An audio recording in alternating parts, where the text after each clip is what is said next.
Welcome back. Well, throughout the discussion of the possibility and now the reality of steep U.S. tariffs imposed on Canadian goods headed into the United States, the North American auto sector has often been front and center in those discussions. Our next guest warns there could be permanent and significant damage to the North American auto sector unless the tariffs are removed. I'm joined by David Adams right now. David Adams is president and CEO of the Global Automakers of Canada. It's an association that represents a large number of non-North American auto producers, names like BMW, Honda, Hyundai, Mazda, Nissan, Toyota, and Volvo, among numerous others. David, thank you for joining us. Your statement, the association statement, is stark and dramatic, warning of permanent damage to the sector if the tariffs are not removed. Why don't you elaborate? Well, I think obviously it remains to be seen how long these tariffs go on for, and the longer the tariffs go on for, then the more challenging I think the environment is for automakers and parts makers in the Canadian marketplace. And I guess I would also add that it's not just the length of time that the tariffs are in place, but also the myriad of tariffs that have been proposed by the president and the cumulative effect of these tariffs that are potentially added one on top of another that create an untenable environment. But, you know, I think the reality is, our hope would be, is that there's some recognition in the United States by the president that tariffs do actually damage the economy.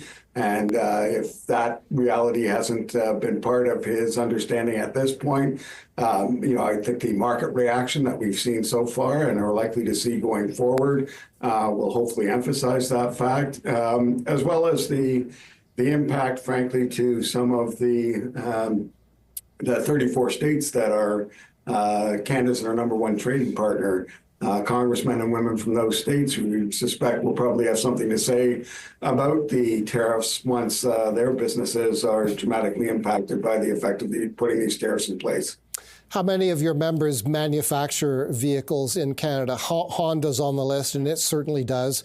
Of the numerous others, how many of them make vehicles here, and do they draw upon parts that, for instance, come across the border from the U.S.? Sure. Yeah, there are 5 vehicle manufacturers in Canada, Honda and Toyota being our members. And yes, all of the 5 manufacturers would utilize parts and components coming from the United States. And the reality is that the North American auto sector has been in a managed, if not a free trade environment since the mid-1960s. So perhaps more so than any other industry, there is a high degree of integration between the two countries. And it's, to a large extent, it's maybe an overused phrase, but we're not making vehicles for each other. We're actually making vehicles with each other in that components, parts do go across that border, in some cases numerous times, before they're finally integrated into a complete vehicle, which would be sold into, into both markets at the end of the day. What about your other members who do not make vehicles in Canada? What is their interest here? Well, the interest would be is that, with the exception of perhaps one member, I think all of my members do have vehicle production in the NAFTA or USMCA region, North American region. So the reality is, I guess, is that if Canada puts in place reciprocal tariffs, we understand that while those aren't on the list that the Prime Minister announced today, that they are on the list that is subject to a 21-day consultation period as well, and that those vehicles that at least are manufactured in the United States would attract that retaliatory duty, if you will, coming from Canada. So obvious concern for our members, sister companies, if you will, that are producing vehicles in the United States that largely supply the Canadian market from their facilities in the U.S. I'm sure you've seen the forecasts from experts in your industry that the price of a U.S. automobile, the retail price to a U.S. consumer, is almost certain to rise if the tariffs endure for a long time. One figure that is out there from one forecasting company is $4,000 U.S. per vehicle and roughly $12,000 U.S. in the case of an electric vehicle. Do you agree with those figures? Yeah, I mean, I've seen figures anywhere from $3,000 to $11,000 or $12,000. So those seem to be in the realm of what the quantum would be.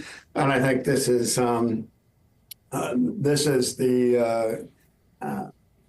challenge that we're all trying to wrap our heads around. It, in terms of the president stipulating that one of his he got elected on reducing inflation and making life more affordable for Americans.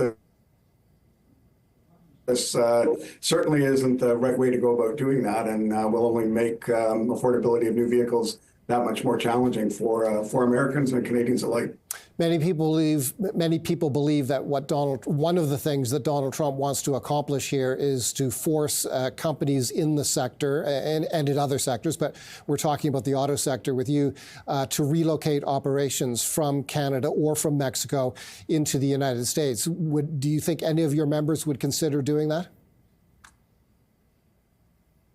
Well, look, I mean, and part of the challenge is figuring out why the president is imposing tariffs. This round of tariffs was ostensibly about fentanyl and illegal immigrants, but apparently that's not the case. But look, I mean, I think the president, we always have to take the president's word. I think with under advisement, because he tends to do what he says he's going to do, and I think he's made it clear that he would like to repatriate the automotive industry to the United States. In practical terms, how doable is that? Well, I've seen some estimates that suggest that would cost upwards of $50 to $60 billion. New supply chains would have to be developed. You would have to retrain a workforce, and in the U.S., where currently there's a situation of fairly close to full employment, that would be a challenging proposition. So, long term, perhaps, but none of this is going to happen overnight for sure. And I think the reality is that it's really speculation at this point. But if they, as I said at the outset, if the tariffs remain in place for a long period of time, and we have a cumulative effect of many different tariffs, then we're going to be in a challenging environment like numerous other sectors. David Adams, thank you for joining us today. David Adams is the president